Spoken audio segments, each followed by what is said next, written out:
Good morning, everyone. Thank you so much for joining us today for our Black History Month commemoration. I welcome you on behalf of the college. This month, we will continue to study the history and also have thoughtful celebration of accomplishments of Black people, African Americans in our country. Some of you may be wondering, what has that got to do with me? I'm not Black. But as one professor at Oxford University said, that we cannot stand outside. And I'm going to quote him. He said, not only should historians, you are historians today because we're going to be studying history, not only should historians divest themselves of the illusion that they could somehow stand outside of the world in which they live. He argued they should, in fact, embrace the fact that the study of the past could be oriented to the needs of the present. And there's just something so fundamental in how we view relationship between the past and the present. We are all human, so we are all Americans. Whether you're Black or not, somehow you are connected. And you do have a legacy, so you have to reflect and think about what legacy do you have in relation to the Black experience. So I really appreciate you for being here this morning. As part of the events for this month, we will celebrate the accomplishments, and we are honored to have a keynote speaker, Allison Joseph. That's taking place today. Then on March 1st, we're going to have another presentation called Race Against Time, March 1st from 9:30 to 11 a.m. It will be presented by Jerry Mitchell and Don Cochran. It's going to be a great event. Please join us also for that. And also, we will have next week a diversity career and educational workshop for students from not just African American communities, any student that needs help in developing their career plan, looking for a job, looking for opportunities. Please feel free to join us. At this juncture, I would like to call upon David Heavens to come and introduce our keynote speaker. David is an English faculty here. Please give David a round of applause.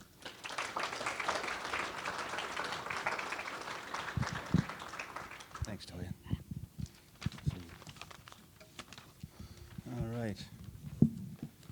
Maybe just a couple of quick notes. Allison will read till about 11:45-ish, and then she'll have a little point where she'll sign. 10:45. That would be a little bit too long, wouldn't it? And then she'll have some book signings over there on that table, and then at 11, she's going to do a workshop. And feel free to stick around for that, those of you. And if you have to go, if you're a student and have another class, we understand that. But I'm pleased to bring Allison here and introduce her. She's one of our local celebrities. She's a hardworking American poet and has a lot of books published. She's the MFA professor at SIU, heads up that program, and she has a handful of recent books. She has a recent collection of poems called Lexicon from Red Hen Press in 21. That was winner of the best book of 21, the award from Poetry by the Sea, a global conference. She has Any Proper We from Kelsey Books in 22, Speak and Spell, Glass Liar Press, and Confessions of a Barefaced Woman, Red Hen Press 2018. And the Confessions of a Barefaced Woman won the 2019 Feathered Quill Book Award and was a finalist for the 2019 NAACP Image Award. and she was named Illinois Author of the Year for 2022 by the Illinois Association of Teachers of English. Her poems have appeared in the New York Times and in the Best American Poetry series, and her next book will be called Dwelling, will be published by Red Hen Press again. And she lives in Carbondale, as I say. We're lucky to have a local celebrity like Allison, and I'm very glad to have her. She's a splendid poet, and so enjoy Allison Joseph.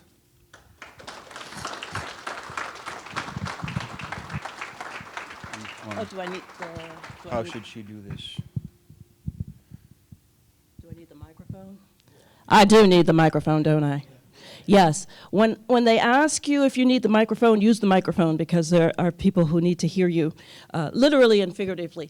I want to thank everyone here at John A. Logan for bringing me over, particularly David Evans. I think we decided on this reading at the farmers market in Carbondale.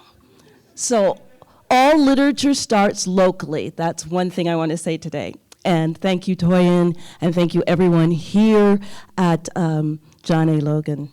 I'm particularly happy to be here as part of the celebration of Black History Month, because Black history is American history. And I want to tell you a little before I read some of my poems what my Black history trajectory has been, because African Americans in this country are part of a greater global diaspora. So I was not born in this country. Darn, I can't be president. I was born in London, England, to two parents from two different Caribbean islands. My parents were part of what was called the Windrush generation, Africans and Caribbean people who came to the United Kingdom to help that country post-World War II. So my mother, and every time I think of this, I just have more and more awe for my mother. My mother, at age 19, got on a boat from Jamaica with a piece of paper in her hand with the address she was going to in London. My mother was going to study to be a nurse. My father was from an island even smaller that you probably haven't even heard of, an island called Grenada. An island so small that back in the 80s, when the US actually invaded this island, I think the whole conflict lasted a day, maybe? So they met and married and had my older sister and then had me. And the way of immigrants is that we're always moving. My parents picked us up and we moved from London, England, which wasn't cold enough. We had to find someplace colder. So we moved to Toronto, Canada, where I still have a lot of relatives. And there are a lot of African and Caribbean people in Canada. Now, the next thing I'm going to tell you is slightly embarrassing, but totally human. I always thought growing up as a little kid, I did most of my growing up in the New York City borough of the Bronx, New York. I always thought, well, why do people come to the United States? Why? Better economic opportunity, right? So I thought that was the narrative as to why my family left Toronto, Canada, for the Bronx, New York. It was only after both of my parents were deceased that I learned the truth. What do you think the truth was? My father had cheated on my mother. So my mother decided the best way to deal with that situation was to take her two young daughters and leave the country, resettle in another country. That's a big flex. Think about that. Resettle in another country, and maybe 5 or 6 months later, my father, who was a very handsome man, came and begged her forgiveness, and we were a family again. None of that has anything to do with any of the poems I'm going to read. I just thought you'd find it interesting. And in the context of African American History Month, how do people become Americans? There are so many different stories, and that's mine.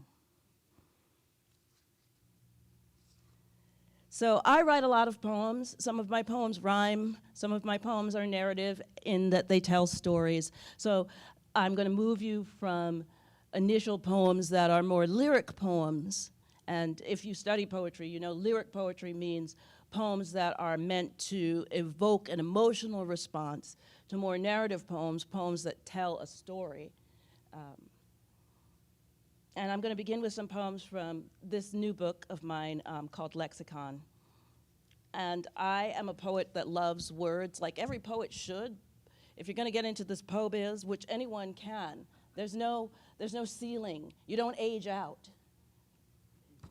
One of my very favorite poets, and an Illinois legend, Gwendolyn Brooks, she passed away at 83, and her last request was that she have a pencil in her hand in case one more poem came to her.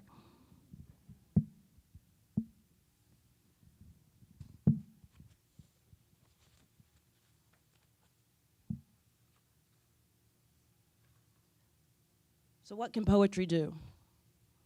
It can investigate, it can comfort, it can torture, depending on who's teaching you poetry. But I like poems that investigate. So this first poem, if you studied poetry, you might know the form. You might even recognize the form if you haven't studied poetry, but if you know the great poem by the great poet Dylan Thomas, if you know that poem, "Do not go gentle into that good night." This is the same form. It's called a villanelle, but what I hope you get out of it is the sense of questioning that the speaker has. So it's called If, When, Still. And it's a series of questions. If, when, still. If no one hears you sob, would you still cry? If no one hears your cries, would you still weep? If no one hears you talk, do you still lie? When everything goes gray, no lows or highs, would you still walk upright or would you creep? If no one hears you sob, do you still cry? When all your messages get no replies, do you still write them down or choke them deep? If no one hears you talk, would you still lie? If no one heard you laugh or pray or sigh, would you still live your way or would you sleep? If no one hears you sob, would you still cry? If no one answers you, will you still try to write, content with what you reap? If no one hears you talk, do you still lie? When no one's close to hear your alibis, would you still make them up, however cheap? If no one hears you sob, would you still cry? If no one hears you talk, do you still lie?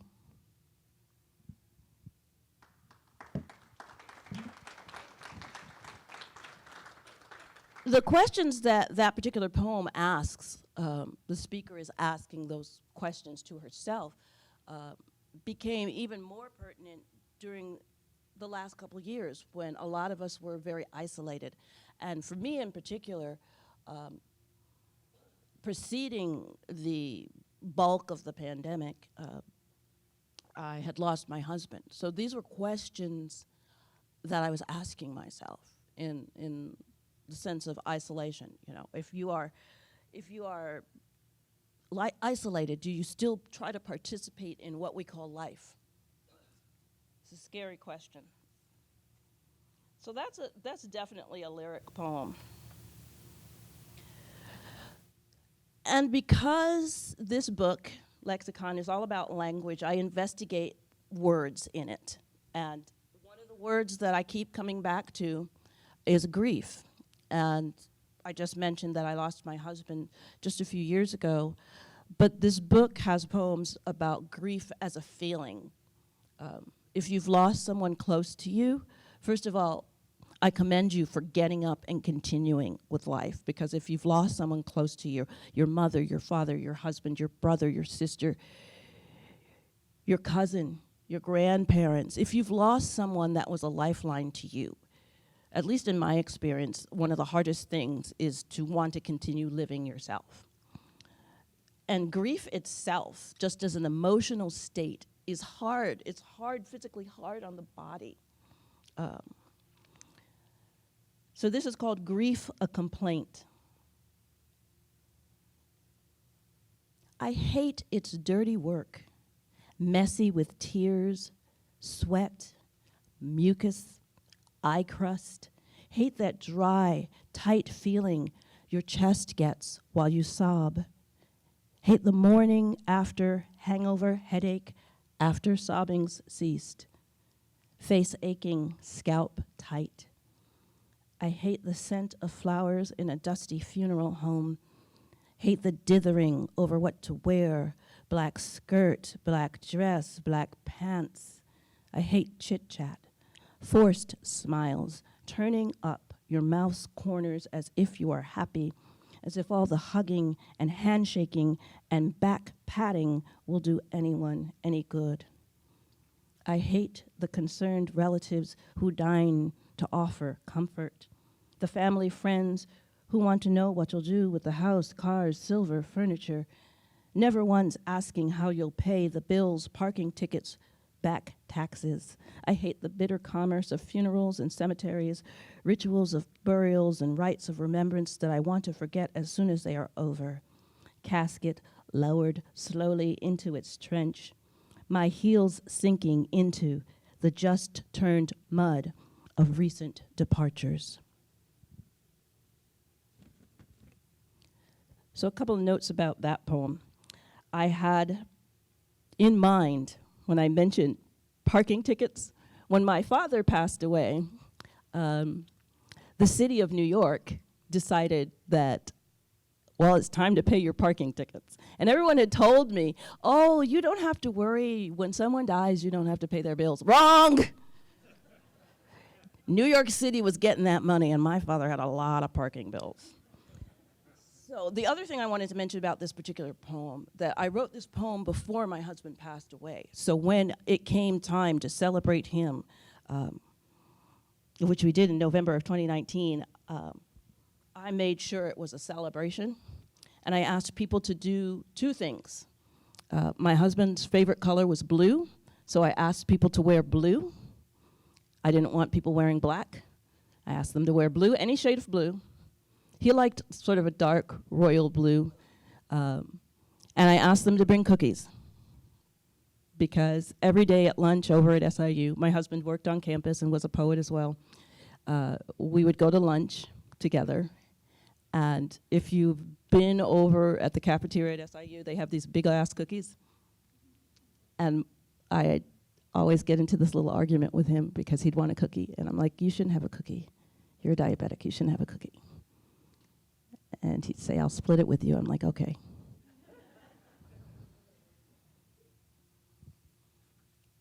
So I made sure that the funeral we had for him wasn't a funeral, that it was a celebration.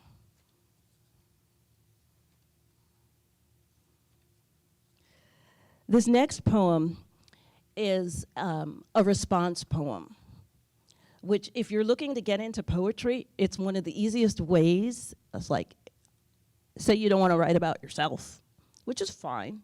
Not every poem has to be autobiographical. But I'm a big reader of poetry and fan of poetry, and one of my favorite poets was a gentleman named Tom Lux, and Tom Lux had a lot of humor in his poems. He has one poem that's a love poem, and it's called Let Me Call You Sweatheart.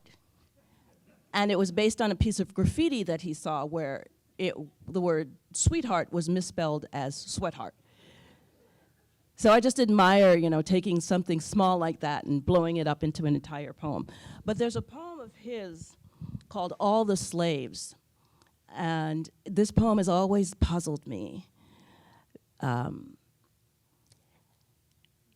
I thought, why is Tom Lux, this white man, writing a poem about slaves being within him?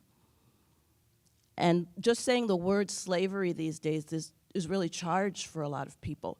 But if we think of it metaphorically, we all have slaves within us. We all have desires that we're forcing down, that we answer to. Yeah, being human is hard.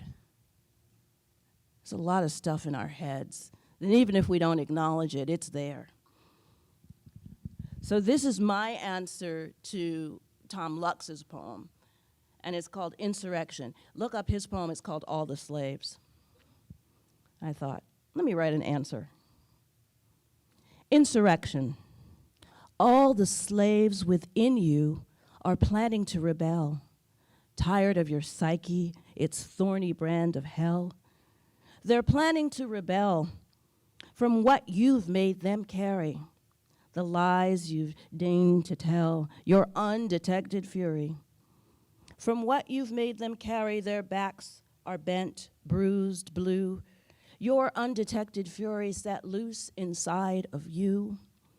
Their backs are bent, bruised, blue. Their lacerations weep. Set loose inside of you, there's no way you can sleep. Their lacerations weep. Tired of your psyche. There's no way they can sleep. All the slaves within you. That's a weird poem, but it's a response to a weird poem.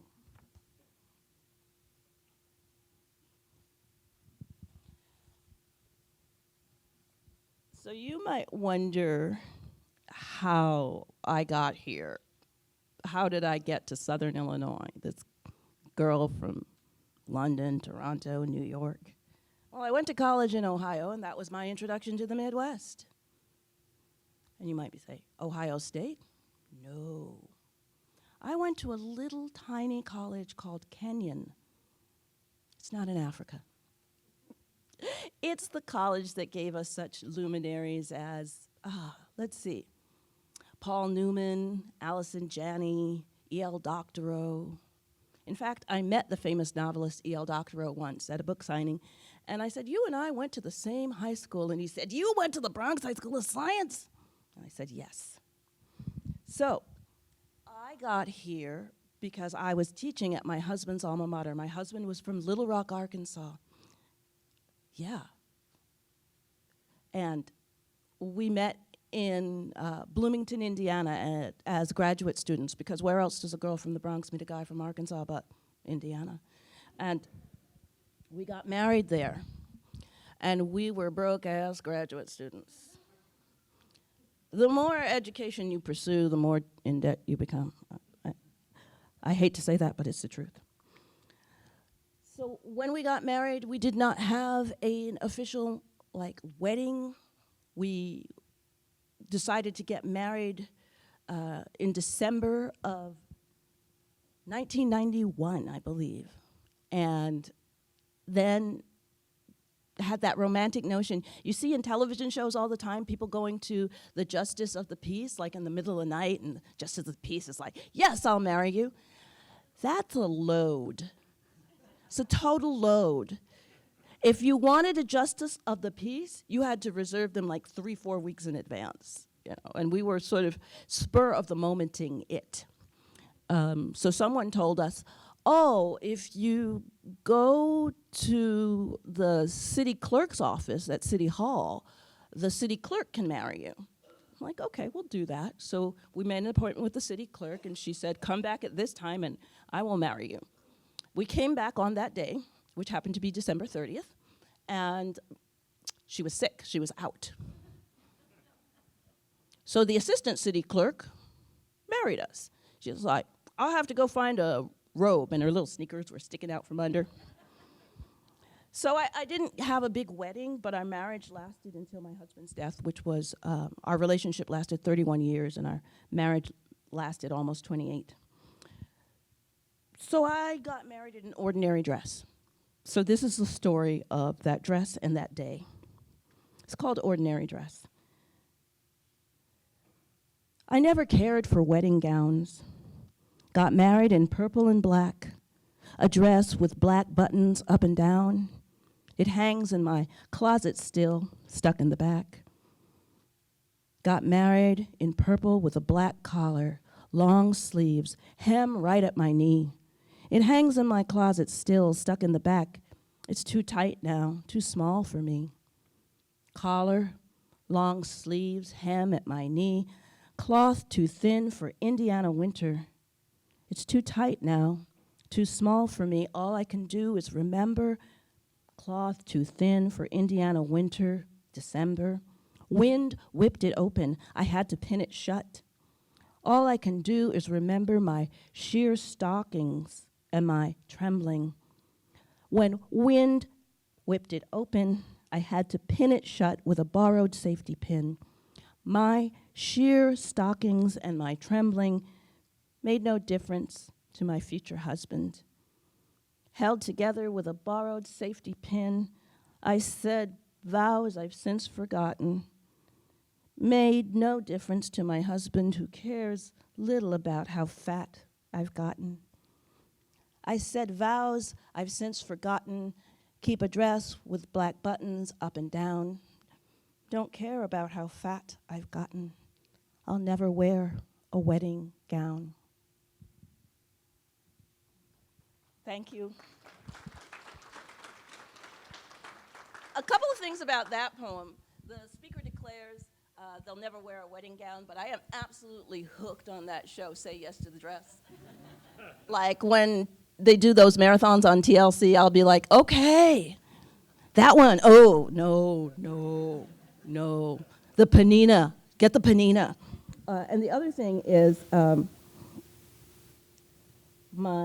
only people who were at this ceremony were my best men, my two friends, Joe and Joe, who live up in McHenry, Illinois, and my mother-in-law and father-in-law, who are both no longer with us. So I think the safety pin came from my mother-in-law. And yeah, it's still in the back of my closet. I refuse to throw it away, even though it's got those late 80s, early 90s shoulder pads. And it's Prince purple. Anyone who loves me or knows me knows that I'm a big Prince fan.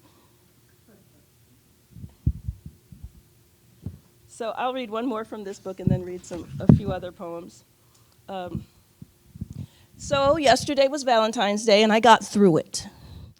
When you're widowed, it's a difficult day when you're a widowed person. But I am fully in support of any and all chocolate consumption connected to February 14th or any other day of the year. And for women in particular, our relationship with food can be problematic. And one thing that's accelerated this for me is social media, because there are so many people doing something on Instagram or on Facebook or even on Twitter regarding food you shouldn't eat, food that's good for you, food that's bad for you. And I don't know, sometimes I just want to eat. I'm just so hungry that I want to eat the whole world. And I blame it on being a poet, because I'm a poet. I want to experience everything. So this is a poem called Ravenous. I want chocolate all over my fingers, melted and smooth, so I cannot resist licking the tip of each finger as my palm's heat melts the candy. I want popcorn with real butter, popped in a pan, not a microwave, salt sprinkled on each kernel, not settling to the bottom of the bowl. I want cheese, not processed cheese food, but real cheese. Monterey Jack and Gouda, Edam and cheddar, entire wheels of brie, melting and waiting for my cracker. I want crackers. I want to crush my crackers with my fists and leave a mess I won't clean up until tomorrow. A profusion of dirty dishes cooked in pots, bowls with cake batter clinging inside. I don't want anything steamed or light or low fat. I don't want to eat healthy choice meals, taking them from their hideous green boxes and dumping them into the trash instead, jeering the tiny portions that look nothing like the meals on the boxes. I don't care if my arteries clog with fatty sludge. Tonight I want grease and fat and salt, real granules of real sugar, no equal or sweetened low for this tongue, this hungry body, ravenous mouth.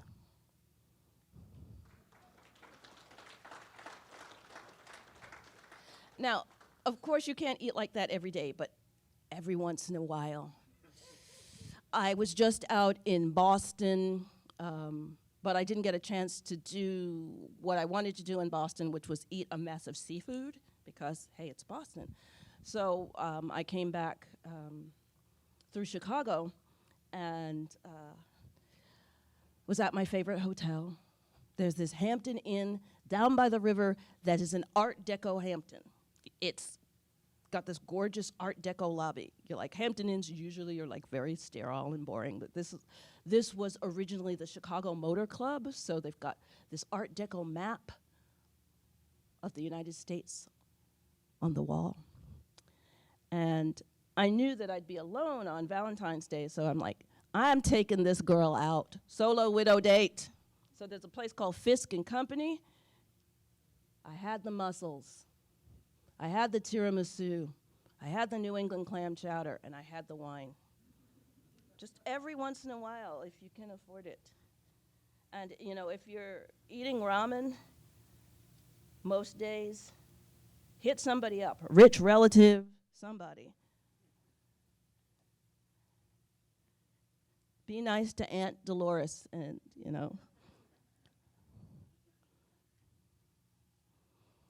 So, one thing that I've been thinking about a lot is how I take up space in the world as the person that I am. I'm an African American woman, and sometimes that's problematic, not for me, but for other people. And this poem was based on the fact that I became a runner down here. I used to do a lot of races. Haven't done a race in a while, but I used to do a lot of races. And I did one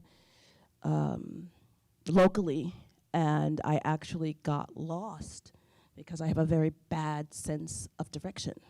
So I got lost, and I'm like, I'm a single black woman in a Southern Illinois town, and this could be a little problematic.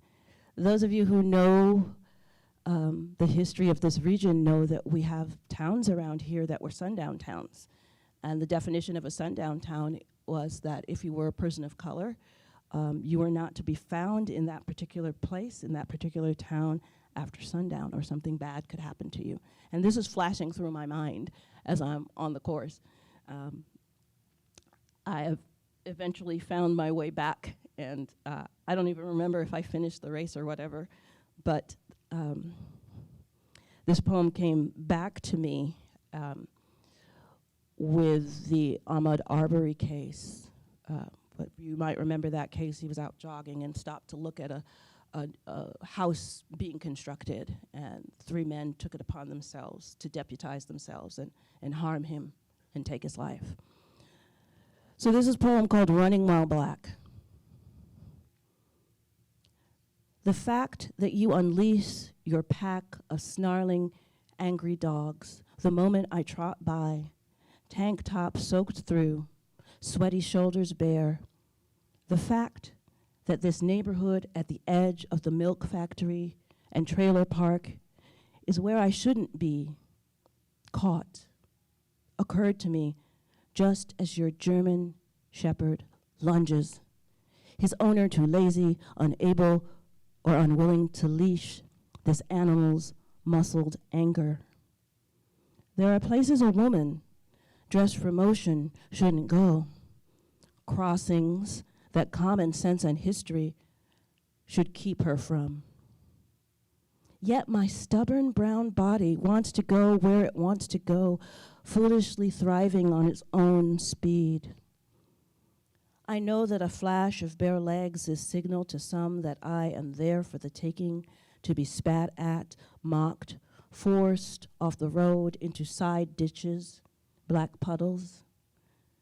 Nobody owns the road, some fiber in me foolishly wants to believe.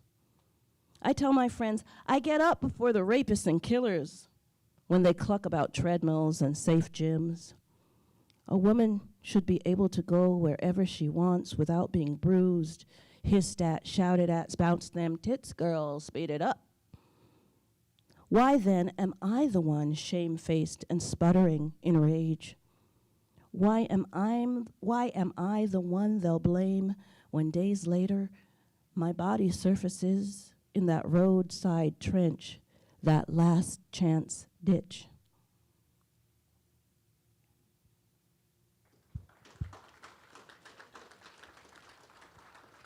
So that's a really serious poem, and the combination of being black and being a woman and just wanting to exist in the world, you know, it's dangerous for women too.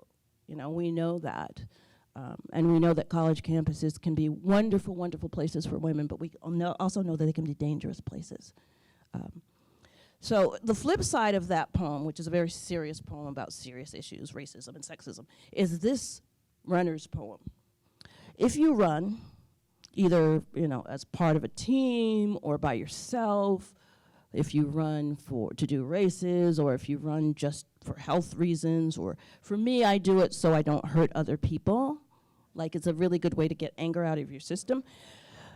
One of the things that's gonna happen, inevitably, is that your feet are going to suffer. Like right now, I've got 2 black toenails. And black toenails happen because your shoes, when you run, and even when you walk, but if you run a lot, your feet expand and your toenail is hitting the top of the shoebox. And you probably should, and I say this to myself, I probably should get a size up. But I hate getting a size up because then the shoes feel too big. But your toes are going to get fucked up. Now, if you're a girl, or even if you're a guy, you can alleviate this by painting your toenails. You won't see the black, the black toenails if your toenails are painted. So this is called An Apologia to My Toes. Yeah, you got to apologize to parts of your body that you put through hell. Apologia to my toes. Who am I to ask this much of you? Blisters and broken toenails, bruises I savor as signal of daring stamina. Forgive me the miles and hours on my feet, blood trapped under skin, calluses gone stony, rough and hardly beautiful as I hide you in socks, stained from the cuts I let accumulate, like counting marbles, like a child counting marbles. You must think I despise you, the way I lace you into sneakers, trap you in strappy sandals, hide you in winter boots as soon as fall leaves drop. No beach for you, my bashed digits, my burdened servants. How you suffer for my folly, how you grow old and wizened with all my demanding steps. And what do you ever get for your loyalty and service? A hasty rub, no better than what a dog gets. One day I know you'll revolt, grounding me until I pay attention, baby you with lotions and new insoles, a pedicure, a paint job. That day you'll make me sorrier than all my lusty wanderings have ever made you, and I will cry for mercy, for tenderness, elevating my legs so that finally you'll be above all else.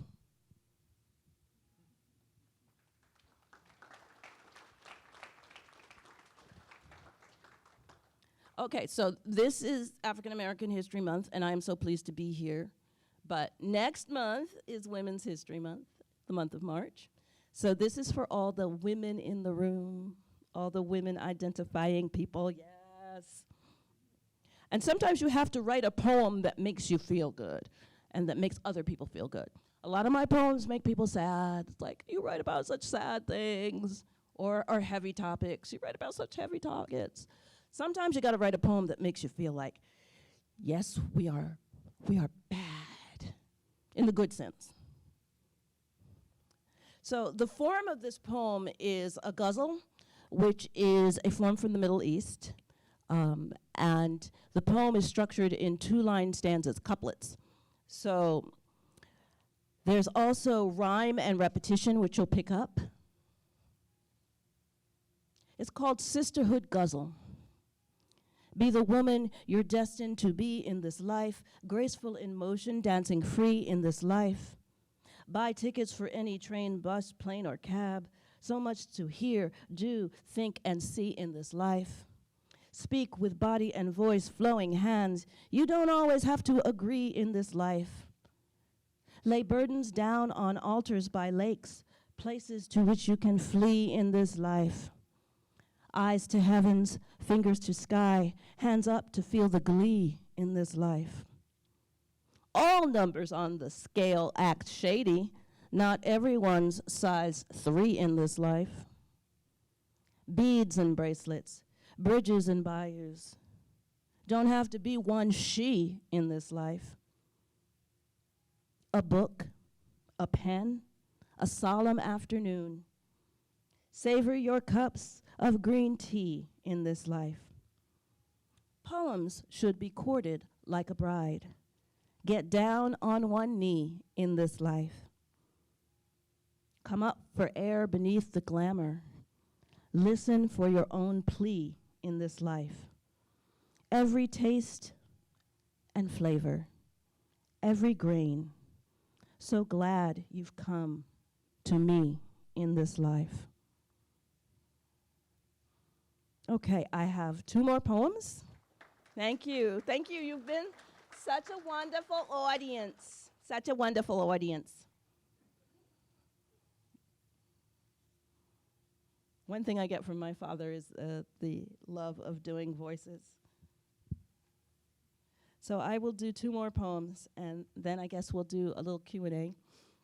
And these poems come from, I guess, my newest book. This is a book called Speak and Spell. And I love the cover because I took it. This is a butterfly from the Key West Butterfly House.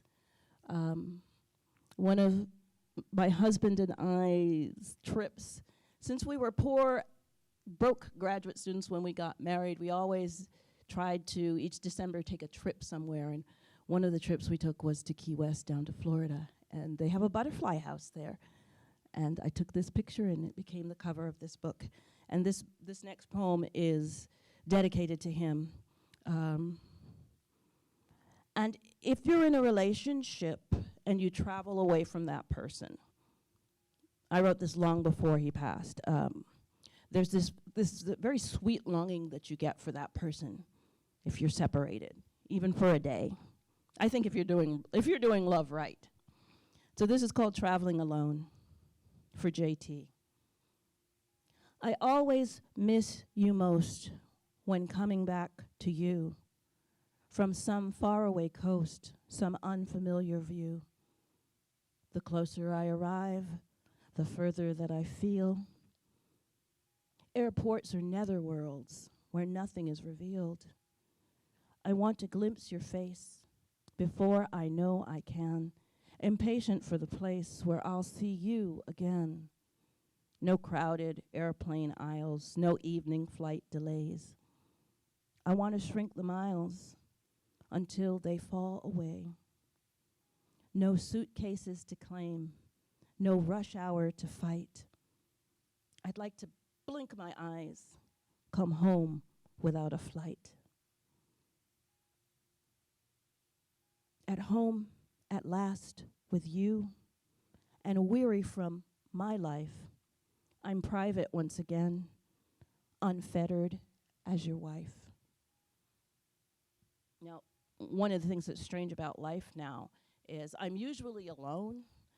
So when I come back to the house, he's not there. When I step off a plane and go down to the baggage area, I have this lovely photo of him where he had come to St. Louis to the airport there to pick me up, and the photo was him waiting at the bottom, you know, that escalator, waiting at the bottom of that escalator. So cherish your love. Cherish your love. That's what I'd say the day after Valentine's Day. One last poem. And in the tradition of many African American poets, Langston Hughes, my good friend Honoré Fanon Jeffers, Shirley Ann Williams, I write blues poems. And you may ask, well, Allison, what is a blues poem? Well, if you come over to SIU, I'm on sabbatical right now, but if you come over to SIU and take a class with me, you will learn what a blues poem is. And a blues poem is a poem that is somehow indebted to the African American musical form of the blues. So the person I think of first and foremost when I think of blues poetry is Langston Hughes, the amazing Langston Hughes. But you don't have to be black to write a blues poem. One of my favorite blues poets is a friend of mine, a poet named Kim Adenicho. And Kim went all in. You can find Kim on YouTube playing harmonica. She went all in because she developed a fascination with one of America's earliest blues figures, Robert Johnson. You know, the dude who went down to the crossroads? That's him. That's Robert Johnson. And she taught herself, literally taught herself harmonica. I tried to teach myself harmonica. I got to 3 blind mice and gave up. But you can always write a blues poem. And a blues poem can take the same form of a blues song in terms of repetition, or it can just take on blues subject matter, which we know blues subject matter. Broken romances, being broke, injustice. We know all those subjects. So let me get this poem up for you. And this is the last poem I'll read. This is called Entreaty. Entreaty is a fancy word for begging, which goes on a lot in blues songs. If you listen to blues music, there's a lot of begging. Entreaty. Better wear your raincoat. Better wear your shoes. Bitter drizzle's coming.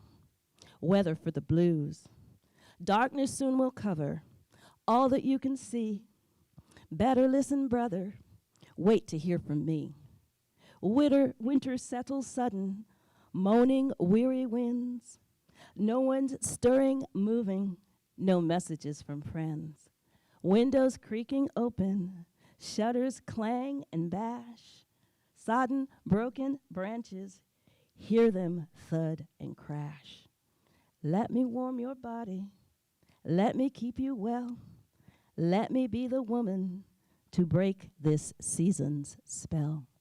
Thank you so much.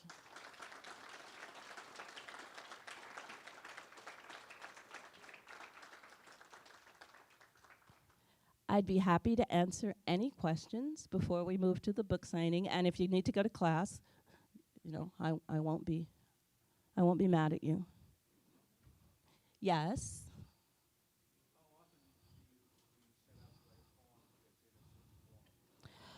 The question was, how often do I set out to write a poem that's in a certain form?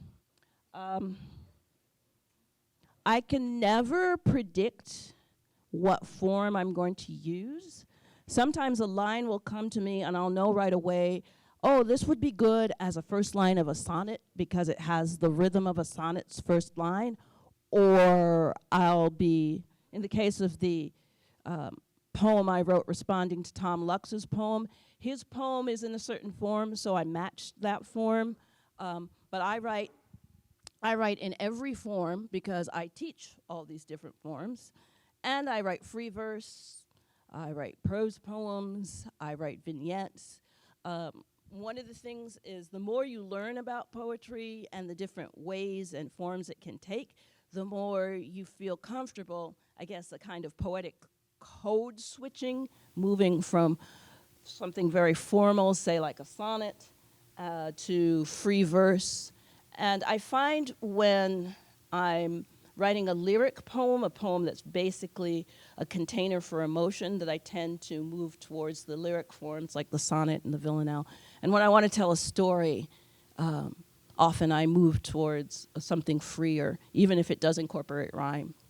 So I never know, but I write a lot. One of the tricks to being any kind of writer, whether you write poetry, fiction, nonfiction, is to write a lot and then decide what stays hidden and what gets promoted. It's like, okay, you're staying in the notebook. You kid, you're moving up. You're moving up to the laptop. You know, some moved to the laptop, and then some moved to being published in a magazine, and then the ultimate promotion, being in a book. And I think if you write a lot, if you write every day, my workshop later this afternoon is going to be about writing short poems. So even if you're short on time, you can write a poem that day. So that's partially what I do. And since I do not drive, and thank you for picking me up and driving me over here, one of the things I do is when I'm on a plane or a train. Trains are great, you know, if you take the train from Carbondale up to Chicago, hey, writing residency, because you're going to be stuck on this for a long time. So I usually set like by the time we get to Kankakee, I want to have a first draft of a poem written, some kind of poem. Kankakee is this, you know, then you have Homewood and then you're in Chicago, so. Other questions?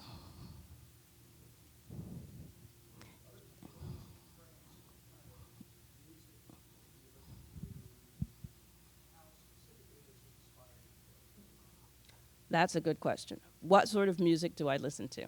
Well, I know I keep mentioning my husband, John. He was damn near a musicologist and knew a lot about music. And in fact, the person who taught me more about the blues was him, a white guy from Little Rock, Arkansas. Yeah, I listen to just about anything. And then I also love learning about music as how it relates to culture. And now I'm old enough now that I am originally from the Bronx, so the development of, say, hip hop is my development. So not this Super Bowl, but last year's Super Bowl where everybody was like mocking it, because it's like, okay, these are the original hip hop artists with the exception of, who was the exception? Kendrick Lamar. Everybody there was like my age or older. And it's like, yes, this is another African American contribution to America. But when I was a kid, growing up in New York, hearing people beatboxing, seeing people on the street breakdancing, I just thought it was okay. This is how we are here. This is how we do in the boogie down. So to see things that emerge when you are a child, and one thing people don't remember about hip hop or never learned is that it is also diasporic, because the first DJs in the Bronx were people like me who came from the Caribbean, Cool Herc. There's a tradition in many Caribbean islands of toasting, which is an early form of hip hop.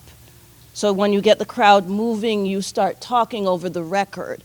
So that was brought to the US by Caribbean immigrants. So it's all a big diaspora. So I'm kind of a musical historian, just like my husband was. Also, I love the fact that songs talk to one another and poems can talk to songs, and I've written poems inspired by songs.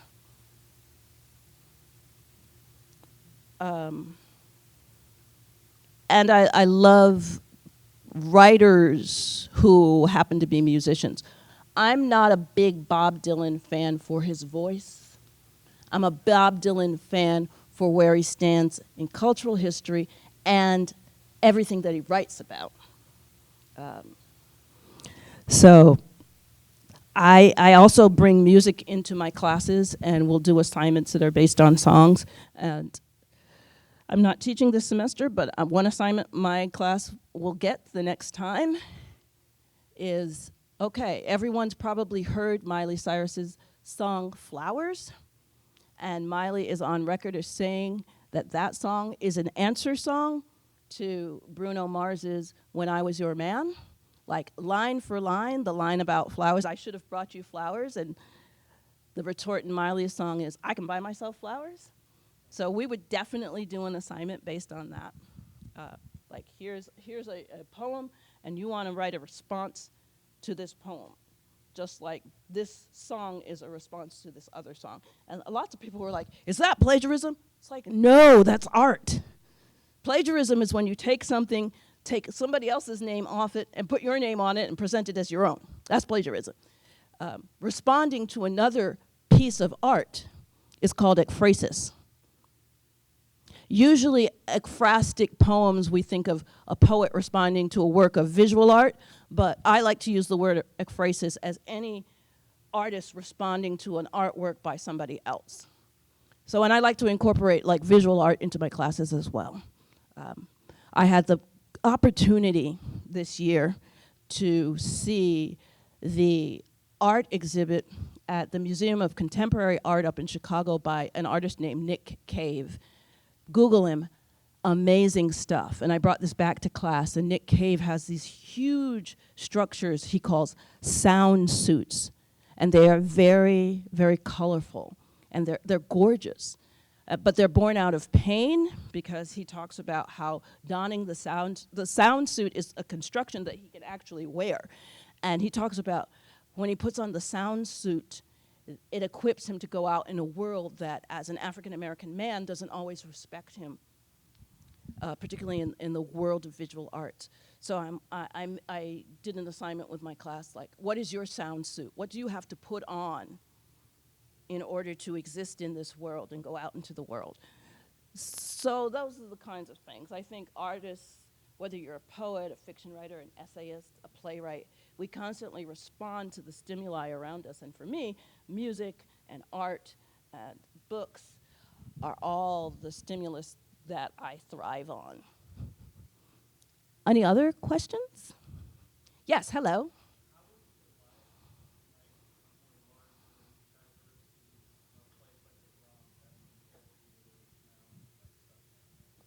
That's a difficult question. I really like Southern Illinois for a lot of reasons. One is I can afford my house here. You know? I like big cities. I like small towns if they're friendly, and if there are people who are committed to a small town being diverse. I mentioned that I did a reading just last week at Plymouth State University in Plymouth, New Hampshire, not Plymouth, Massachusetts. And I took a bus there from Boston and got off. And it was like this university was set in a small town in the mountains, by the White Mountains. And the first thing that came to mind is like, this is like if Stars Hollow had a college. You know, if you're a Gilmore Girls fan, it's like this place looked so picturesque. And immediately I was intrigued, like, who's doing what to who? So I love a poet named Richard Hugo. And Richard Hugo wrote a book called The Triggering Town. And in that book, there's an essay called The Triggering Town. And The Triggering Town, the concept is when Richard Hugo would see a town in the American West, usually a deserted town or a town that had obvious signs of economic hardship, he would wonder, what happened to the people here? And that would make him want to write a poem. So the concept of the triggering town lives on for a lot of poets. And I landed in Plymouth, and I really wanted to know who's doing what to who here, because this looks so cute. This is adorable. I found the coffee shop. So the first place you go when you want to know what's going on is the coffee shop. It's like, ooh, Cafe Monte Alto, which is what it was called. It's like, hook me up with a latte and let me hear some local gossip. And I did. So I like it all. If I had my choice, where would I live? I don't know. And this is a question that now that I'm widowed is a question that comes to my mind a lot. Like, I could go anywhere, really. So, but I like towns, I like cities. What I have a difficulty with, like a literal difficulty with, is the suburbs. Because if the suburb doesn't have a way for you to get around it that is not dependent on a car, it can be really unwelcoming. So I try to figure out, if I'm in the suburbs, I try to figure out what suburbs are good if you actually walk around.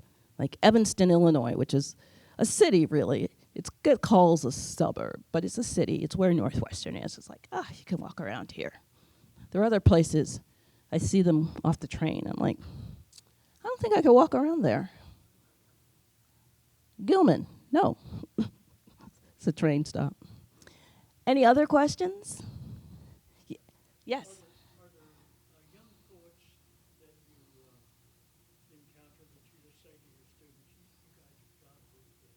Yes. There are a lot of young poets, many of whom studied here at SIU. I'm so proud that so many amazing young poets came to Carbondale and got their MFA degrees here and are now publishing books of their own. The current editor of Poetry Magazine, which is the big poetry magazine in the United States that everyone wants a poem published in, is an SIUC MFA graduate. His name is Adrian Matika. He's an amazing poet who was a Pulitzer Prize finalist, and he was also the poet laureate of the state of Indiana.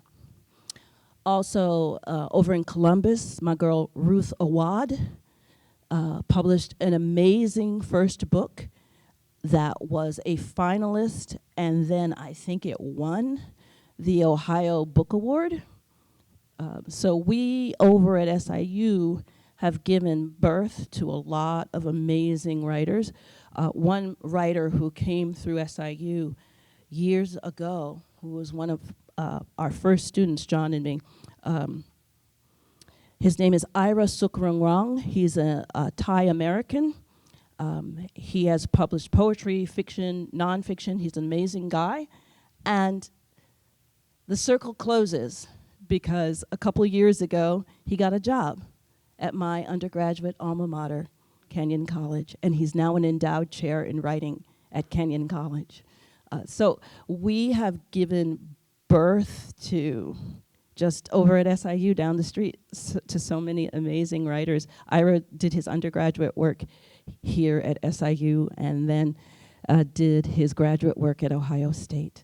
So yeah, there are so many poets, writers. If you prefer fiction, a young man who came out of our program named Sequoia Nagamatsu, his book, his new novel has just taken the world by storm. I saw a picture that he posted of a fancy watch he had bought because he had sold the Italian rights to his novel. I'm like, okay, this is living the dream. So yeah, writers are everywhere. And for some reason, spending a couple years here in Southern Illinois just makes people, it's like, hey, we ain't got nothing else to do, so let me write a novel. And we've had amazing teachers here. I have had some amazing colleagues, Rodney Jones, Beth Lorden, Kent Hariff, the late Kent Hariff. If you know the novel Plain Song, that was Kent. Lucia Perillo, who was a MacArthur Genius Fellow and a fellow New Yorker. So I would love to hear Lucia talk because she had a New York accent. She'd say, Allison, well, she's an amazing poet, look her up. So we've had also amazing faculty come through. And right now, the faculty over at SIU in creative writing includes me, the poet Judy Jordan, the fiction writer Pinckney Benedict, and the fiction writer Raphael Frumkin, who is just had a book deal, and her book is going to become a series. And it was Regina King, the actress Regina King, who optioned her book, their book. So it's an amazing, it's a strange little place, Carbondale, but it's home, it's heart. So I hope that explains that. So do we book sign now?